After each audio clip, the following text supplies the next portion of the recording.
सृष्टि बचपन से ही दिखने में सुंदर नहीं थी, लेकिन अमीर बाप की बेटी सृष्टि पर उसकी माँ जान छिड़कती। मेरी बेटी कितनी प्यारी है, भगवान सबको सृष्टि जैसी बेटी दे। सृष्टि धीरे धीरे बड़ी होती है। एक दिन सृष्टि की सहेली कहती है, तू दिखने में कितनी अजीब सी है, लेकिन मैं जानती हूँ हम सब में सबसे अच्छी शादी तो तेरी ही होगी। तेरे पापा अमीर जो हैं।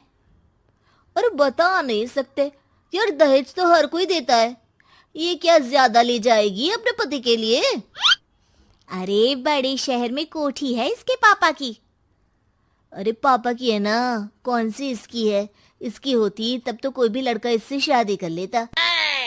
अरे पापा की मतलब पापा की है तो मेरी ही है ना? किसने कहा? अब तेरी तो तब होगी ना जब तेरा भाई ना हो। वैसे भी शादी के बाद सारी प्रॉपर्टी भाई के नाम होती है। सृष्टि समझ जाती है कि उसे किसी भी हालत में माँ बाप की सारी प्रॉपर्टी को अपने नाम करना है, लेकिन कैसे? एक दिन सृष्टि का भाई शीनू कहता है, बहन क्या कर रही है? तुझसे एक बात करनी है। अरे हाँ हाँ करना, मैं तो तेरी बहन हूँ। बहन मेरी लाइफ में ना एक लड़की है, बहुत अच्छी है। मैं सोच रहा हूँ माँ और पापा से बात करूँ शादी के लिए। सृष्टि को समझ में आ जाता है कि भाई की शादी होते ही भाभी उसे एक दिन भी घर में बर्दाश्त नहीं करेगी। क्या बात है भाई, बताना कौन है वो? यार वो बहुत अच्छी लड़की है, पढ़ी लिखी है, मेरे साथ जॉब भी करती है। बस एक प्रॉब्लम है। प्रॉब्लम? क्या प्रॉब्लम है भाई? यार वो शादीशुदा है, लेकिन उसके पति ने उसे सिर्फ इसलिए छोड़ दिया क्योंकि उसके माँ बाप दहेज नहीं दे पाए।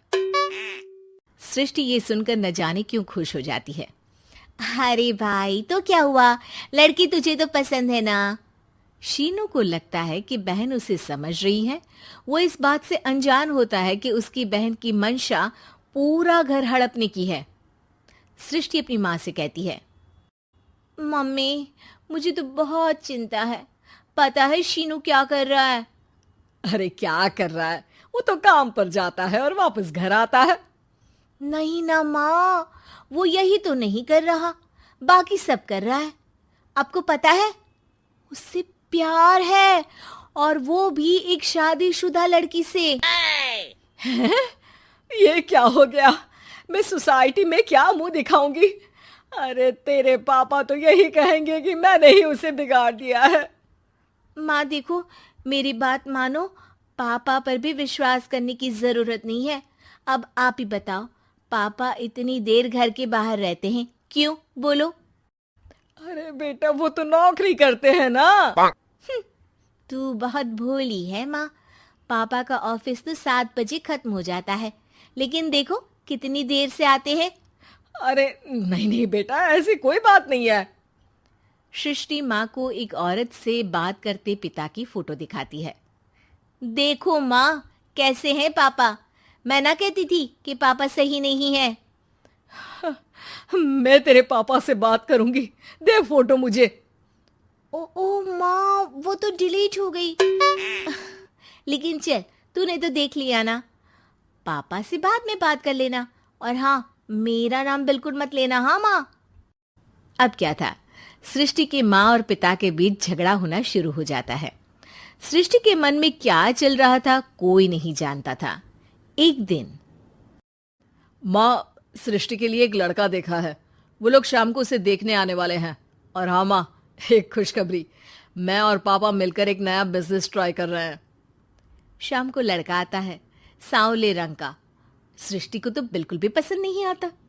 लड़की की माँ कहती है, लड़की का चेहरा तो कोई खास नहीं, लेकिन अगर मेरे बेटे को आप लोग सेटल कर दें तो मैं उसकी शादी आपकी बेटी से करवा दूं। सृष्टि को लड़का बिल्कुल पसंद नहीं था। उसे भाई पर गुस्सा आ जाता है। लड़के वालों के जाने के बाद कहती है, माँ देखा शीनू मेरे लिए कैसा लड़का लेकर आया, न दिखाने लायक न सुनने लायक, सेटल भी नहीं, वो भी हम करे। अरे माँ, मैं जानती हूँ ये मेरी शादी किसी भी घर में क्यों करवाना चाहता है। अरे कैसी बात कर रही है बहन? तूने तो देखा ना, लड़के को मैंने ही मना कर दिया तुझसे शादी के लिए। जिसने लड़का बताया था उसने उसकी बहुत तारीफ की थी।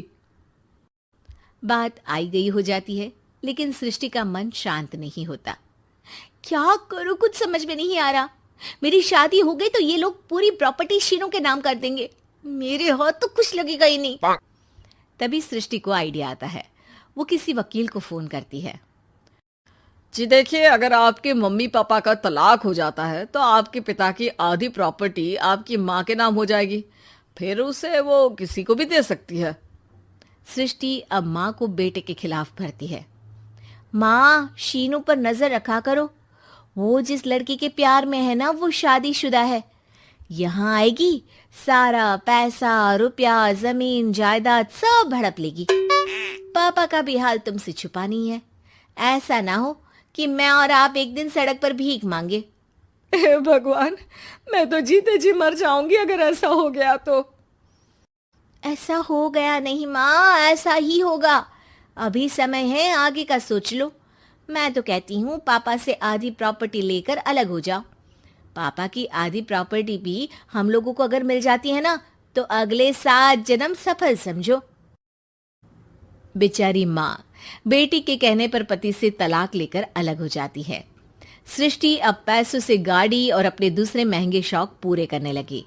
उसके दोस्त भी उसके पैसे इस्तेमाल करते। सृष्टि, कल तुम कहाँ थी? मैं सारा दिन घर पर अकेली थी। तो मैं क्या करूं? मैंने ठेका तो नहीं लिया है ना तुम्हें संभालने का।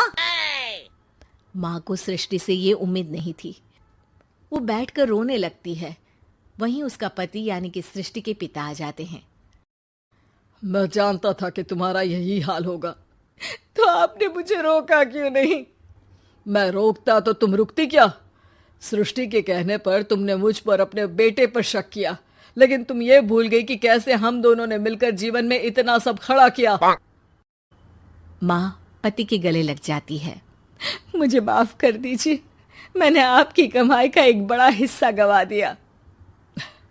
कोई बात नहीं, तुम साथ हो तो मैं ऐसी 7 प्रॉपर्टी खड़ी कर दूंगा।